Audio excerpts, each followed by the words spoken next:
Before beginning the story, I'd like to say a big thank you for visiting my new channel. I'm going to be uploading alternate history-related stories every single day. If that sounds good, be sure to leave a like and don't forget to subscribe. It means a whole lot when just getting started. I hope you enjoy the story. I have memories that don't match reality. Not just small things, not the kind of minor confusion everyone experiences. I'm talking about major events, famous people, historical moments that shaped the world. I remember a president named Hartwell who served 2 terms in the 1990s. When I mentioned him once to a co-worker, she looked at me like I'd grown a second head. "There was no President Hartwell," she said. "I must be thinking of someone else." I remember a famous singer, a woman with a voice like honey and heartbreak, who died in a plane crash in 2001. The whole country mourned. I remember where I was when I heard the news. But when I searched for her online years later, I found nothing. No records, no albums, no obituary. As far as the internet was concerned, she never existed. I remember a terrorist attack on a bridge in San Francisco. Hundreds dead. A national tragedy that changed security protocols across the country. But no one else remembers it. No memorials, no anniversary coverage, nothing. My name is Ira Whitmore. I'm 36 years old, and I work as a landscaper in Albuquerque, New Mexico. I've spent my entire life feeling like a stranger in my own world, remembering things that never happened, mourning people who were never born. For most of my life, I thought something was wrong with me. Doctors called it confabulation, false memory syndrome, a symptom of some deeper neurological problem they could never quite identify. I learned to keep quiet about the things I remembered, to nod along when people discussed history I didn't recognize, to pretend I belonged in a world that felt fundamentally wrong. Then 6 months ago, I found others who remember the same things I do. People scattered across the country, strangers who share my impossible memories, who remember Hartwell and the singer and the bridge attack, who spent their whole lives feeling broken and alone, just like me. And we've figured out the truth. We're not crazy. We're from somewhere else, a timeline that no longer exists. Growing up was hard in ways I couldn't explain to anyone. As a child, I would mention things that confused my parents. I'd talk about TV shows they'd never heard of, sing songs that had never been recorded, ask about relatives whose names meant nothing to them. My mother would get this worried look on her face, the one that meant another doctor's appointment was coming. My father would change the subject, uncomfortable in ways he couldn't articulate. They took me to specialists when I was 8, neurologists, psychologists, memory experts. Everyone agreed something was wrong with me, but no one could explain what. My brain scans were normal. My cognitive function was fine. I was intelligent, articulate, healthy in every measurable way. I just remembered things that hadn't happened. The doctors settled on false memory syndrome. My brain was creating detailed, convincing memories of events that had never occurred. It was rare, but not unheard of. They gave me exercises to help distinguish real memories from false ones. They taught me to question my own mind, to doubt my own experiences. I learned early to keep my mouth shut. When kids at school talked about movies or music or current events, I learned to listen before I spoke. to make sure the things I remembered were things this world actually had. I nodded along when people discussed history I didn't recognize. I pretended I understood references that meant nothing to me. I felt like an actor performing in a play I hadn't rehearsed. Everyone else knew their lines, knew the story, knew their place in the narrative. I was just improvising, hoping no one would notice I didn't belong. Some memories were worse than others. The president, the singer, the bridge attack. Those were painful but abstract. Public events that I'd experienced at a distance. Colton Avery was different. Colton was my best friend. We met on the first day of second grade and were inseparable for years. We rode bikes through our neighborhood, built forts in the woods behind his house, stayed up late telling ghost stories during sleepovers. He had a red bicycle with a bell that didn't work, a scar on his left knee from when he fell off the monkey bars in fourth grade, a laugh that was too loud, that got us in trouble in class, that made everyone around him smile. I remember him as vividly as I remember my own face. But Colton Avery never existed. I searched for him when I got older, tried to track down the friend I'd lost touch with after my family moved away. I looked through old yearbooks, public records, social media. Nothing. No birth certificate, no school enrollment, no trace that he had ever been born. I called the school we'd supposedly attended together.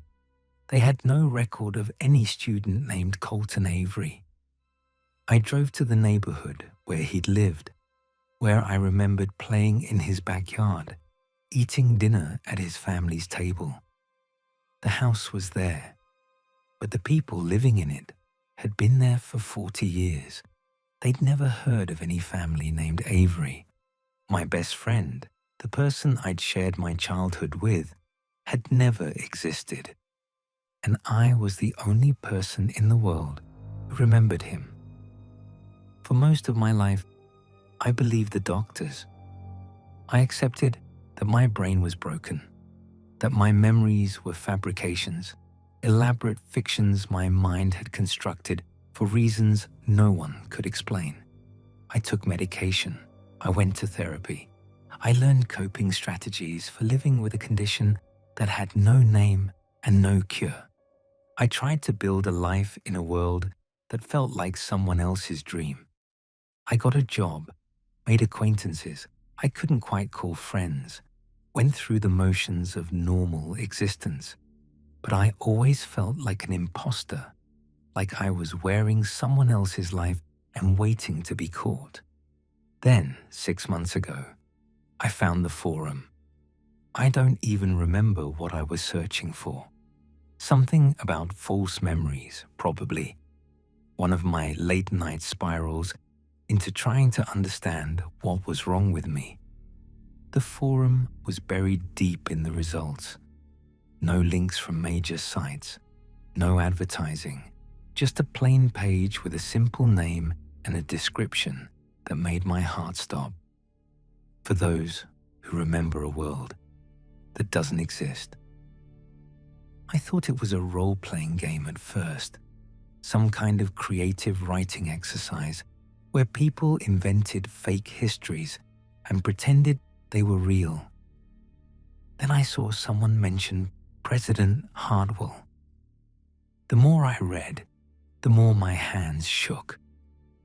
These strangers remembered the same things I did, the same president, the same singer, the same events, details matching perfectly, things I'd never told anyone in my life, specific facts about Hardwell's policies, the singer's albums, the aftermath of the bridge attack. People I'd never met scattered across the country and around the world, sharing my impossible past. I created an account with trembling fingers, posted a hesitant introduction, afraid of being mocked or dismissed or banned for whatever violation I might unknowingly commit. Instead, I was welcomed. Others recognized my memories, confirmed details I'd mentioned, filled in gaps I'd forgotten. One person remembered the exact lyrics to one of the singer's songs, a ballad I'd had stuck in my head for 30 years but could never find anywhere. For the first time in my life, I didn't feel alone. For the first time, I started to believe I wasn't crazy. The forum had a few hundred active members, people from all walks of life, all ages, all locations. A teacher in Oregon, a nurse in Florida, a retired mechanic in Wales, united by memories of a world that didn't exist. They called themselves remnants, and they had developed theories about what they were and where they came from. The forum's oldest members had been researching for years, piecing together fragments, comparing memories, building a framework to explain the impossible. They believed we were survivors of another timeline, a version of history that had existed parallel to this one, a complete world with its own presidents and singers and tragedies, billions of people living their lives, building families, making memories, until something happened to it. Their theory was elaborate, but internally consistent. There had once been another Earth, they said, almost identical to this one, but with different events and outcomes. The timeline where Hardwell served, where the singer recorded her albums, where the bridge attack changed security forever. That timeline had ended, not destroyed in any conventional sense, not wiped out by war or disaster or natural catastrophe, erased, removed from reality entirely, consumed by something that left no trace behind. Most people in that timeline simply stopped existing, vanished along with their world, leaving nothing, not even memories. But some survived. For reasons no one understood, a small fraction of the population was incompatible with the consumption. When their world was devoured, they weren't absorbed. They were expelled, deposited into the nearest viable timeline. This one. They were given bodies and lives that fit into this world's history, identities that made sense here, families who believed they'd always known them, records that showed they'd been born and raised in this reality. But their memories remained. They remembered the world they came from, remembered presidents who never served and singers who never sang and friends who were never born. And they spent their lives believing they were broken, when really they were just lost. The remnants had gathered evidence to support their theory, photographs that seemed to show people who shouldn't exist, images where the remnants themselves appeared in contexts that didn't match any history their families remembered, documents with subtle inconsistencies, records that contradicted each other in ways that suggested reality itself had been patched together imperfectly, physical objects that didn't match any known manufacturer, clothes with labels from companies that had never existed, books with copyright dates and publisher information that led nowhere. But the most compelling evidence was the memories themselves.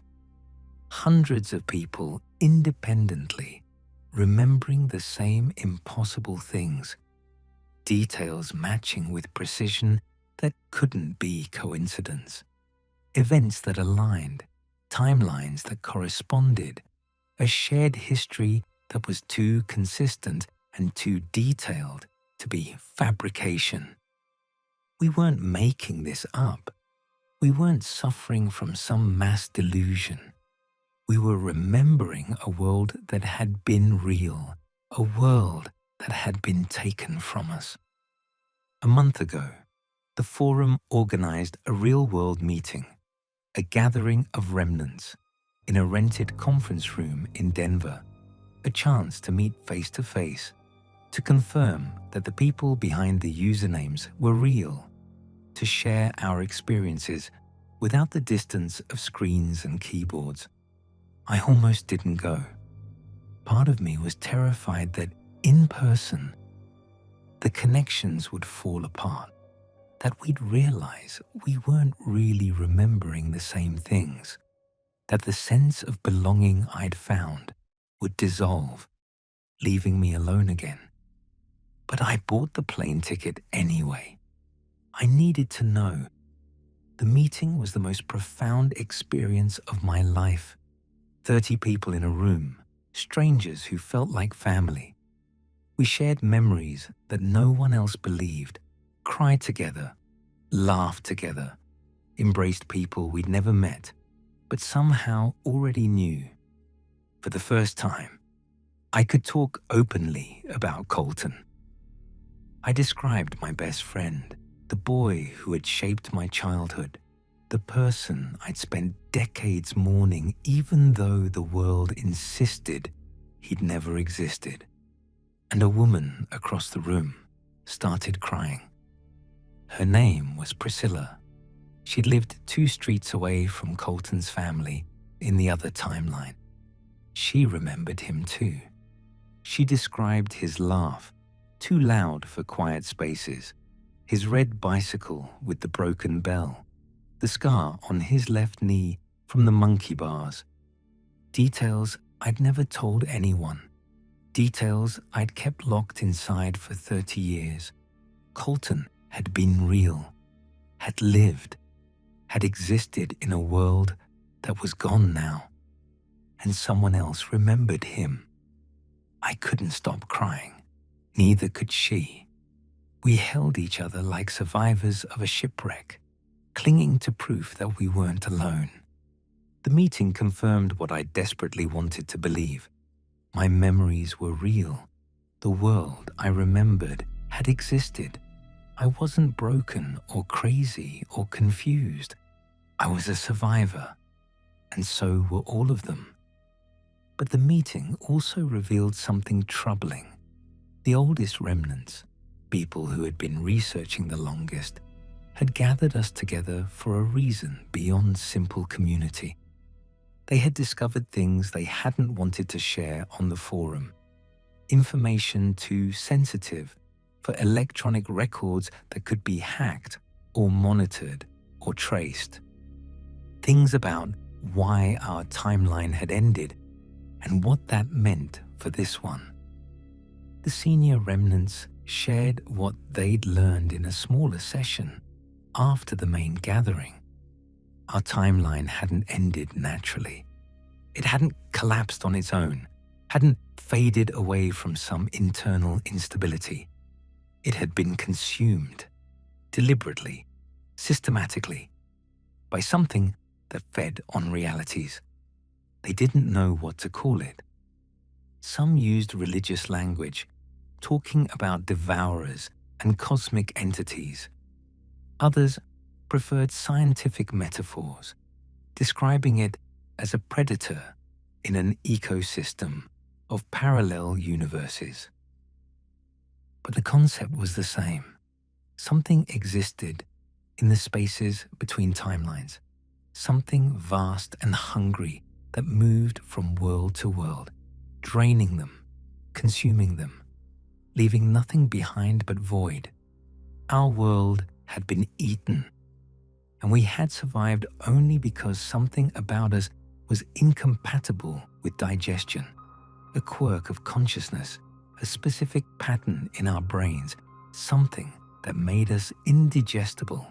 When our reality was devoured, we were spit out instead of absorbed, expelled into the nearest intact timeline. This one. We were the lucky ones, or maybe the unlucky ones, because the thing that consumed our timeline didn't stop with us. The predator, whatever it was, moved from world to world, eating realities like someone working through a meal, patient and methodical and endlessly hungry. It had consumed our timeline. Then it moved on to the next, and the next, and the next, working its way through the infinite branches of existence. And sooner or later, it would reach this timeline too. The remnants believed we were early warning systems. Our presence here meant the predator was close. Not here yet, but approaching, getting nearer with every reality it consumed. Our memories of a dead world were a preview of what was coming, a glimpse of this timeline's future. The remnants had identified signs that preceded their world's end. Subtle at first, easy to dismiss, but recognizable to anyone who knew what to look for. More and more people experiencing false memories, not just remnants from other timelines, but natives of this world starting to remember things wrong. A growing sense of unreality, disconnection, the feeling that something fundamental had changed, even if you couldn't say what. Disagreements about basic facts that should be undeniable. People arguing about things that seemed clearly documented, insisting on versions of events that contradicted the official record. Reality itself becoming unstable, uncertain, contested.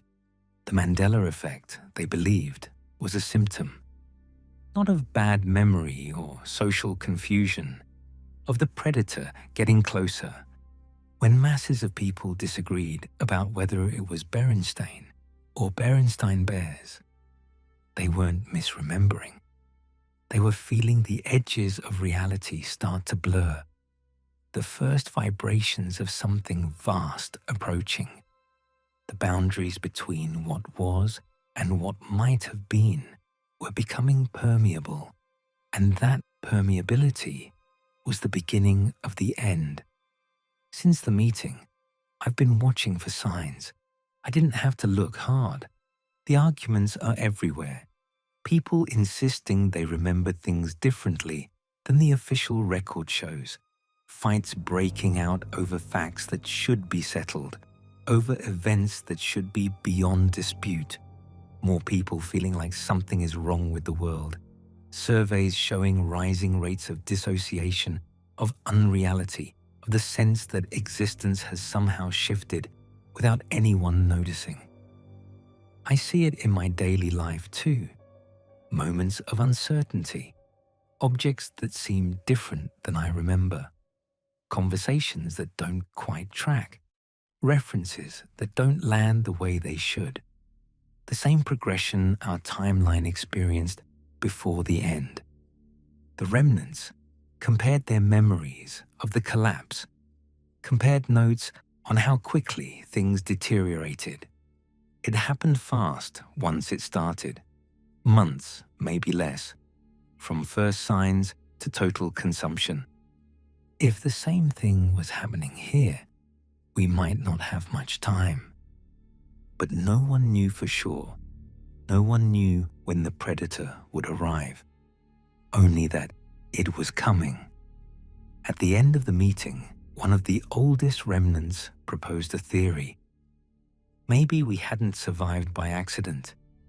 Maybe there was a reason we were here, a purpose for our impossible existence. She believed the remnants were carriers, not of disease, but of memory. We carried the record of a dead world in our minds, the only proof that billions of people had lived and loved and dreamed before being erased. And maybe that record was important. Maybe remembering what had been consumed could somehow help, could provide a weapon against the predator, or a defense, or at least a warning. We didn't know how, didn't know if it was even possible. But we decided to spread the word, not publicly, not in ways that would get us institutionalized or dismissed, but carefully, quietly, to people who might listen. Anyone who experienced impossible memories might be a remnant. Anyone who felt like they didn't belong in this world might be one of us. We needed to find each other, to gather our memories, our experiences, our knowledge, to prepare for whatever was coming. I volunteered to help spread the message, to reach out to others who might be suffering alone, the way I had for 30 years.